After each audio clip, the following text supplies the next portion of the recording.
Olá, queridos professores, sejam muito bem-vindos a mais um mergulho profundo em temas relevantes para a educação. Já aproveitem para se inscrever no canal, ativar as notificações e compartilhar esse vídeo com seus colegas de profissão.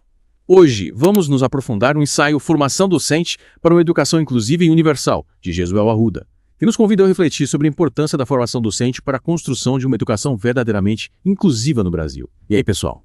Preparados para desvendarmos juntos os desafios e as belezas da educação inclusiva? O ensaio do Arruda é um prato cheio para a gente que busca construir uma escola onde cada aluno, com suas particularidades, possa florescer. Com certeza. O Arruda coloca o dedo na ferida ao questionar se estamos realmente preparados para atender às necessidades de todos os alunos, principalmente em um sistema que muitas vezes acaba reforçando a exclusão. Exatamente. E ele vai além da simples inclusão física, né? Ele nos provoca a repensar os nossos paradigmas pedagógicos, a questionar se a nossa prática em sala de aula está, de fato, contribuindo para a formação integral de cada estudante. É verdade. E essa provocação nos leva direto para a questão da formação docente. Será que a formação que recebemos nos instrumentaliza para lidar com a diversidade em sala de aula? Para enxergar a deficiência como uma característica humana e não como um limitador? Arruda usa a teoria da curvatura da vara, do Saviani, para ilustrar a necessidade de romper com velhas crenças, de entortar a vara no sentido contrário para construir uma nova cultura escolar. E para isso, ele aponta a formação docente como um elemento crucial. Saviani nos lembra que leis e diretrizes são importantes, mas não suficientes para uma mudança real. A transformação precisa acontecer na prática, dentro da sala de aula. E quem conduz essa prática é o professor. E aí entra a diferença entre formar e treinar, que o Paulo Freire tanto defendia, né?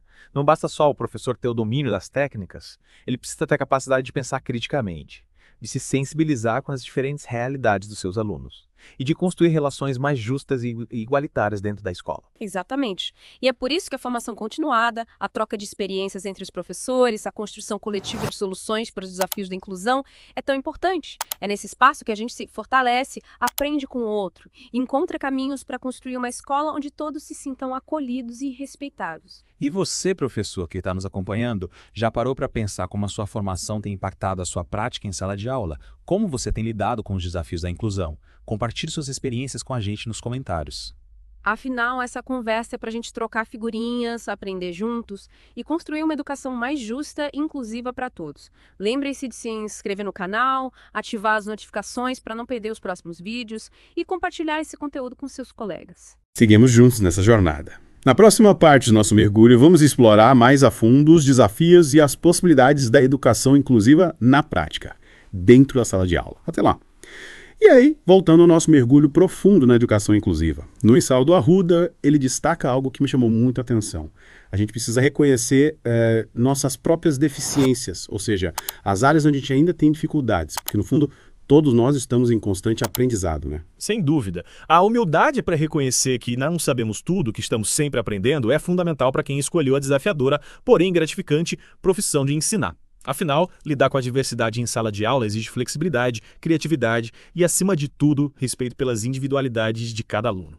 E quando a gente fala em inclusão, não podemos esquecer daqueles alunos que vêm de famílias socialmente excluídas, né? O Arruda, citando Singer, nos lembra que a educação de qualidade é um direito de todos e que a gente precisa oferecer a esses alunos o suporte necessário para que eles possam superar as dificuldades e construir um futuro mais justo. É como se a gente estivesse construindo uma ponte, né? Para que esses alunos alcancem o outro lado, o lado da oportunidade, do conhecimento, da participação plena na sociedade. E para que essa ponte seja sólida, a gente precisa ter uma base forte que é a formação docente. E essa formação não pode ser algo estático, né? Claro. Precisa ser um processo contínuo, que acompanhe as mudanças da sociedade, as novas demandas da educação, os desafios que surgem a cada dia dentro da sala de aula. O professor precisa se sentir acolhido, respeitado, ter acesso a programas de formação continuada que o preparem para lidar com a complexidade da inclusão.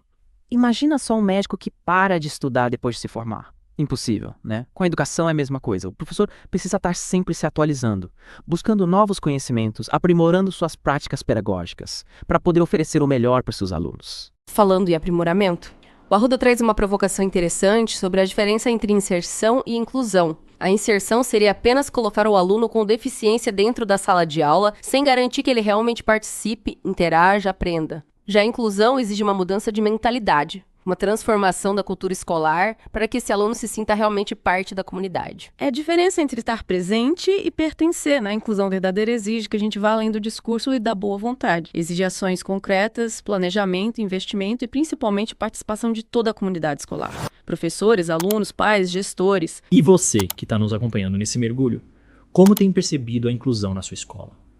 Quais são os desafios que você enfrenta no dia a dia? Compartilhe suas experiências com a gente aqui nos comentários, participe dessa conversa. Lembrando que você pode se inscrever no canal, ativar as notificações e compartilhar esse vídeo com seus colegas. A gente se encontra na última parte do nosso mergulho, onde vamos aprofundar ainda mais a reflexão sobre inclusão na prática, dentro da sala de aula. Até lá! E chegamos à parte final do nosso mergulho na educação inclusiva. E eu acho que a grande questão que fica depois de explorarmos as ideias do Arruda é como a gente coloca tudo isso em prática, como a gente garante que a inclusão saia do papel e se torne realidade dentro da sala de aula. Essa pergunta de R$1 milhão, né? O Arruda nos dá algumas pistas importantes ao longo do ensaio. Ele reforça a importância da formação docente, da curvatura da vara que o Saviani propõe, da necessidade de romper com velhos paradigmas e construir uma nova cultura escolar. E ele vai além, né? Ele nos convida a repensar a própria ideia de deficiência, enxergá-la como uma característica humana e não como um limitador. Isso me fez pensar, será que a gente, como educadores, já está preparado para lidar com essa nova perspectiva? Acho que isso é um processo, um caminho que a gente precisa percorrer juntos, com muita conversa, troca de experiências, estudo, reflexão e principalmente com muita sensibilidade para entender as necessidades de cada aluno, para acolher as diferenças, para construir um ambiente de aprendizagem onde todos se sintam respeitados e valorizados. E essa construção não pode ser solitária, né? A gente precisa da participação de toda a comunidade escolar. Professores, alunos, pais, gestores, todos juntos, remando para o mesmo lado, construindo uma escola mais justa, mais humana, mais inclusiva. É como se a gente estivesse tecendo uma grande teia, né? Onde cada fio representa uma pessoa, uma história, uma experiência.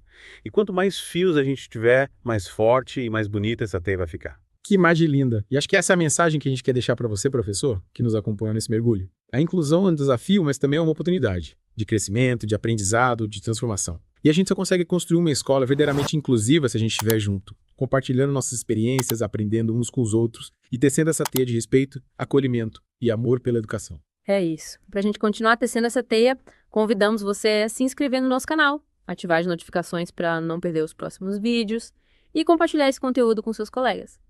Afinal, quanto mais pessoas engajadas nessa luta, mais forte vai ser a nossa voz. E mais perto a gente vai estar de construir a escola que a gente sonha. Um grande abraço a todos e até o próximo mergulho.